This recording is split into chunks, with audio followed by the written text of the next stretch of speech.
Hello everybody, welcome here to my Raw and Impact review. Now, in the past reviews, I've gone full depth, match after segment after segment after match, and explaining my thoughts on every single thing. I'm not going to do that anymore because I keep getting 30 minutes, 45 minutes, hour worth of time, and I don't want to waste that. So, yeah, I'm only going to mention stuff that I want to point out. And sounds good. Sounds good. Sounds cool. So beginning of the show, Triple H. Triple H came out. He mocked the S chant and said Daniel Bryan vs. Randy Orton was for later tonight. Cool. Here's something I want to mention. Alright, so Big E Langston, Kofi Kingston, and Rey Mysterio versus The Shield. So the end was Reigns was setting up for a spear. Then Ambrose tagged himself in, got the headlock driver, and got the pin himself. So it looks like they're teasing dissension amongst the Shield. And something I want to point out here is the Shield versus the Wyatts. Who are we cheering for? It's at the pay-per-view. Of course, people are gonna be cheering. Of course, there's gonna be fans for one team and boos for another. But like, I think it all depends on like the way that WWE is gonna produce and want to go with it. Cause if you have two heel teams going against each other and you have people booing the whole match, that's if we get the little kids crowd, which I hope we don't. But that happens sometimes. But I'm just saying, if we do get that little kids crowd and they're booing for both teams, what does that do for pay-per-view? I will say not the smartest idea, but yeah. Also, they got the pin on Big E. Are they trying to make Big E this worthless piece of crap now? Because I remember back at the beginning of January, end of December, he was getting huge pops and people were cheering for him. And I was like, they're going all the way with this guy. Having him defend the title every single month because people are cheering. Well, look where we are now. We're in the middle of February and he's dead. He died. According to WWE, Big E Langston died. No. And I'm not saying they're burying him, because that's an understatement, but, or overstatement. That's what I meant. Is there such thing as overstatement? I don't know. But I'm just saying, I would like to see, a title match every now and then from Big E and his Intercontinental reign. Even if it's the Shield, I wanted to see Seth Rollins versus Big E. Well, he got the Royal Rumble pay-per-view since, what's it called? Rollins got the pin on Big E in a 6-man match or something. Like a week before the pay-per-view.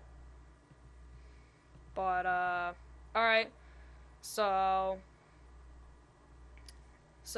after that, Christopher Swagger. Christian won with a roll-up.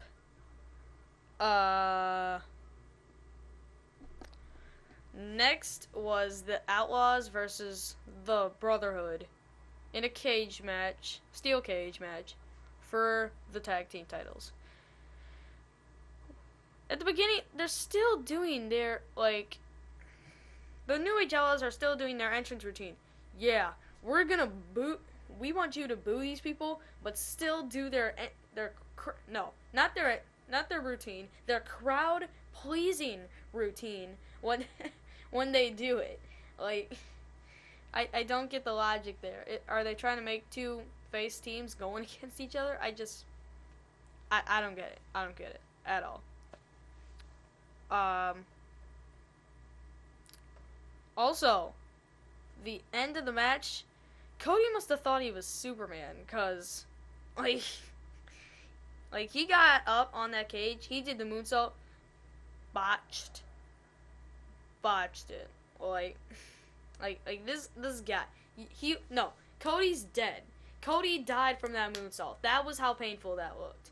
Cody died. And of course Road Dogg's selling it as if he got hurt, which he did not at all. You could go watch it on the freaking WWE website or WWE YouTube channel. You can see there is no connection between between Cody Rhodes and Road Dogg. There was nothing. You know, like it might have worked. It might have worked at Madison Square Garden, but no. Don't you know one time it might be cool if you do it one time. You don't do it again. You know, it was just that one time thing. But then but after he hit that moonsault, Billy Gunn hit the what's it called? nice yes thing from Daniel Bryan. Billy Gunn hit the famouser, won the match. Ding ding ding. I don't know. Also, New Age Outlaws, they are good heels. Other than their like crowd pleasing routine and all, they're actually pretty good. Cause they've been there for a while. They know how to do all that old school stuff like roll out of the ring. We don't need to do this crap. We're the champion, yo. And that. Also, this leaves a spot open for the tag team titles. So you just gotta think like, oh, well, who's gonna go towards the tag team titles next? And you have to remember, this is a face team. That this is a face team. You can't put the freaking Usos against these guys and expect to get heat from the New Age Outlaws. There's no way. You have to keep these guys face. Don't just turn them back. Just turn them back. Do that Vince Russo. Just turn them back. Alright. So after that, we got Titus O'Neil versus Ryder. Titus used his Clash of the Titus for the win. Titus O'Neil's song is pretty cool. If you haven't heard it, go listen to it. It's pretty cool. It does not fit Titus at all. Like that would be an awesome song for somebody like Ethan Carter III. That would be an awesome song for Ethan Carter III. Like, and I'm not saying Ethan Carter III's song is already bad, but like, if it was, get that song, man.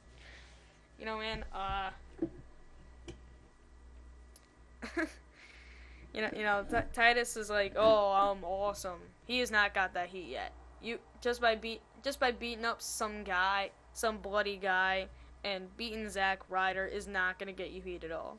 I think he needs to do more before he can get this awesome theme song. Yeah, it really does not fit him at all. Alright, also, The Miz... I can't believe how I missed it. The Miz came out during this match. He's like, why is Zack Ryder on TV and I'm not? And he left. That was literally all he said. I was like, are you kidding me? And don't get me wrong, I was surprised to see Zack Ryder on my TV screen. But, like, The Miz? Are they trying to set up a pay-per-view match like they did with Kofi and The Miz? The Miz... The Miz is a tweener. Like, he cannot stay one or the other. Oh my god. You just can't do that. You just can't do that. I know Miz is trying to make money for himself, and he actually is. I listened to one of his interviews with Not Sam, hashtag Not Sam. Find him on Twitter at Not Sam.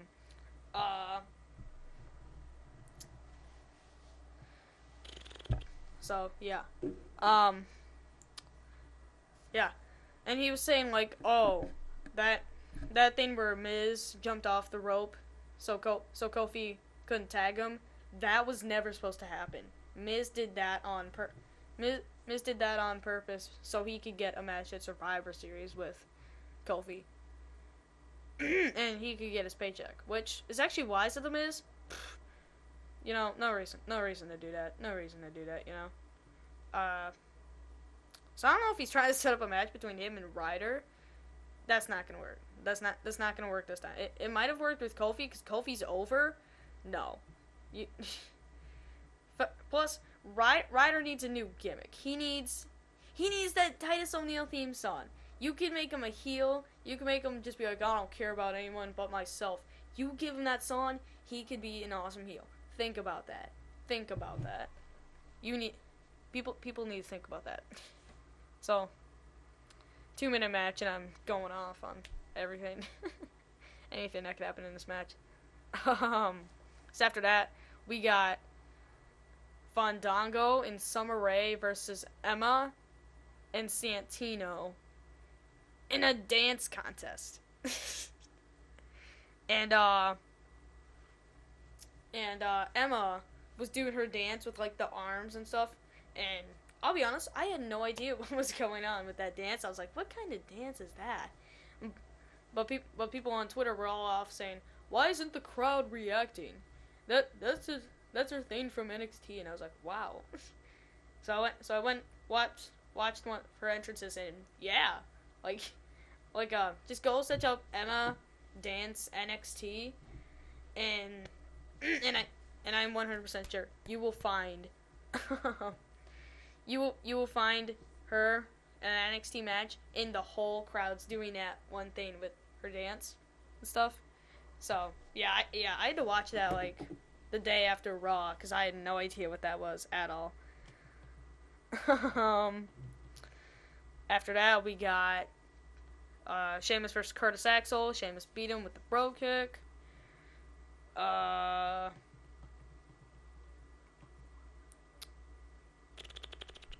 yeah. Then we got Batista coming out. Came out interrupted by Del Rio. Del Rio and Batista did their thing. I don't know if they're. I really don't care if they're trying to sell us on Del Rio versus Batista. I don't care, cause Del Rio's stale. Nope. Let's face it. Nobody wants him. Nobody wants him like in a WWE just doing his thing right now. You know, nobody needs him. Nobody needs him. Not Batista. Batista's too big for him. Have him face Daniel Bryan. Honestly, if anyone cares about Del Rio, they don't watch WWE. If anyone cares about WWE, they do not watch WWE. Or anyone, I just said the same thing. If anyone cares about Del Rio, they do not watch WWE. And seriously, how can you say that you like Del Rio's gimmick if you watch it? Cause it's so stale. He uses the same moves in all the matches, which makes him the most boring thing ever. And yeah, and wow, Daniel Bryan with the surprising win. So, how much time we filling? We got 14 minutes, alright. Alright. So, wait. Alright, just making sure. It's still playing. Alright, so after that, we got the Wyatts versus Dolph Ziggler, R-Truth, and Xavier Woods. Wyatt family defeated them. Bray Wyatt put him away with sister Abigail. After that, we got Naomi versus Oksana.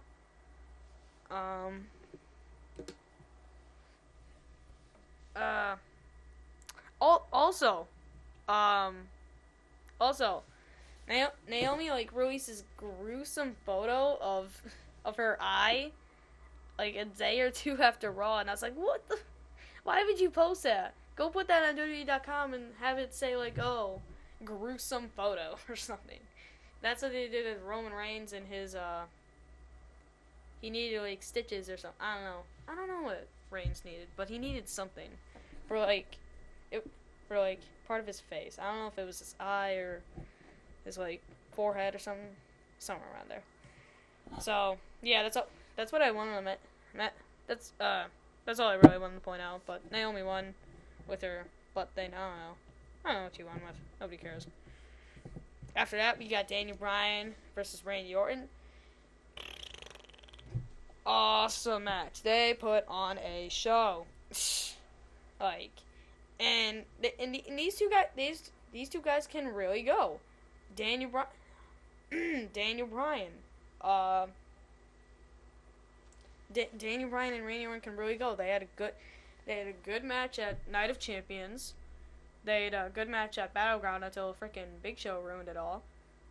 And I didn't like them from the Cell pay-per-view, but you know, it was okay. But that's beside the point. These two guys can fight. If you give them enough time, they can go. and they gave him enough time. They gave him the rest of the show. They gave him the whole 45 minutes to do this. Oh my god. So yeah, Kane came out during the end of the match. Daniel Bryan still hit the running knee while Kane was down. I don't know how he was down. I think he hit the dive. Yeah, he hit the suicide dive on Kane, and that's what brought him down. Hits the running knee on Randy Orton, gets the pin. Then after that, Orton hits the RKO on Daniel Bryan, and then Kane hits the chokeslam. That's it. It's still. I don't know if they're trying to build us on Daniel Bryan versus Kane or anything, or if I don't know. Or if he's just a B+ player. I don't know. Also, CM Punk chants running through the whole night. I even saw some tweets saying, "Hey man, what the heck? I got kicked out because I kept saying CM Punk. It's not nice, security." Some guy probably did say that, the security. But just because they did that, honestly, why? Free of will. It is basically their fault why CM Punk left, because they were not doing anything good with Punk. Or actually no, he left because Daniel Bryan didn't win the Rumble, and he was just mad with WWE in general, with him and booking and all that kind of stuff. I don't want to go through it, but so CM Punk chants were running wild throughout the night, except for the end of the show. That might have been when all the people who were chanting it got kicked out. So, yeah, that was Raw. That was 20 minutes. Let's hope my impact is 10. So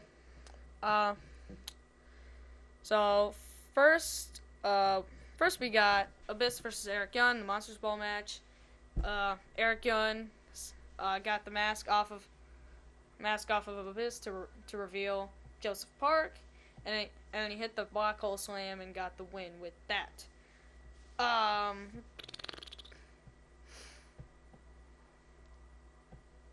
So yeah.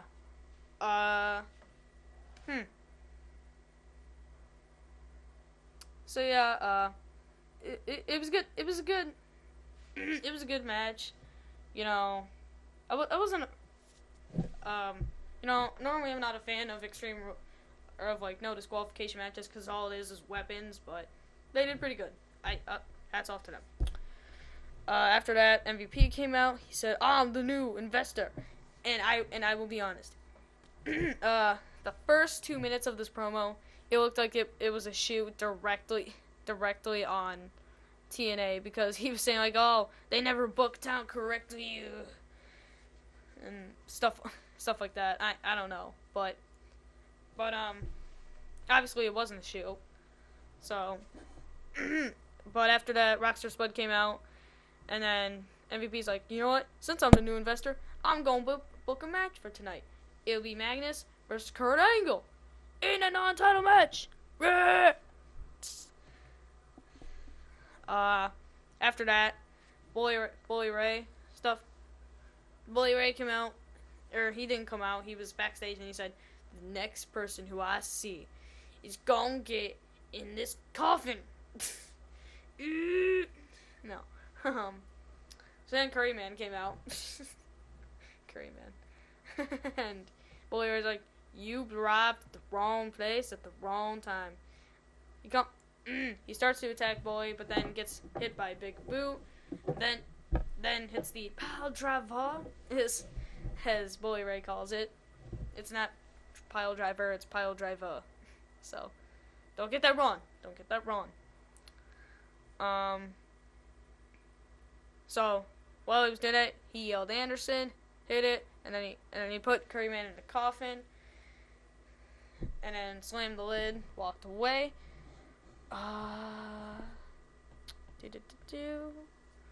After that, we got Austin Aries versus Zema Ion for the X Division title. Austin Aries won 2 minutes. There is 100%, absolutely no reason to put these guys, these two random people, in this match. I don't know if they're trying to make like Austin Aries look good because he beat Zema Ion for the title, but I just don't get it. In fact, isn't he DJ Zema or whatever? Actually, yeah, he is, but never mind. After that, we got Angle versus Magnus. Kurt Angle defeated Magnus by DQ because Ethan Carter came out and started attacking Kurt Angle.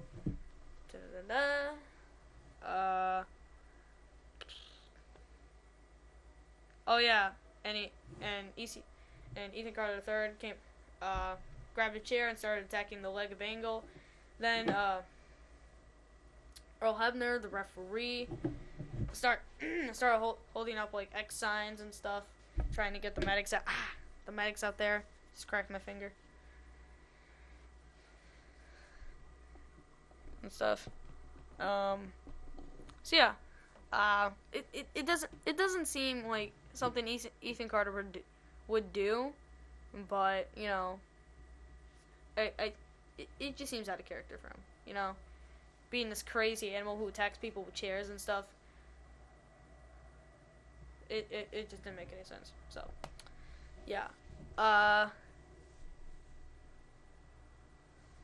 So after that, we got Chris Sabin and Velvet Sky, and Chris Sabin held up a box, a ring-shaped box up to her and said, "Will you?" And then she opened the box. It was empty. And he said, "Will you get out of my life?" and started shouting at her. Which I thought that was hilarious. Like that's gonna happen to somebody one day, you know, like in fact I wanna do that to just some annoying people, just like go, "Get out of my life," you know. Oh my god. I thought that'd be hilarious. After that, we got Bobby Roode versus Samoa Joe. The winner becomes number one contender for the title. Samoa Joe won with the Muscle Buster, and then locked the rear naked choke. You know, it was okay. You know, wasn't much of a fan of it, but you know, what you gonna do? What? I don't know. What am I gonna do? So after that, we got Dixie Carter and MVP. You know, talking for changes, and yeah, like this felt like a sleep fest. You know, just that one segment was just a little sleep fest. I was not a fan of it. So yeah, all in all, this was okay, not the best, but it's sort of leaning on that, no, I didn't like that show scale of okay.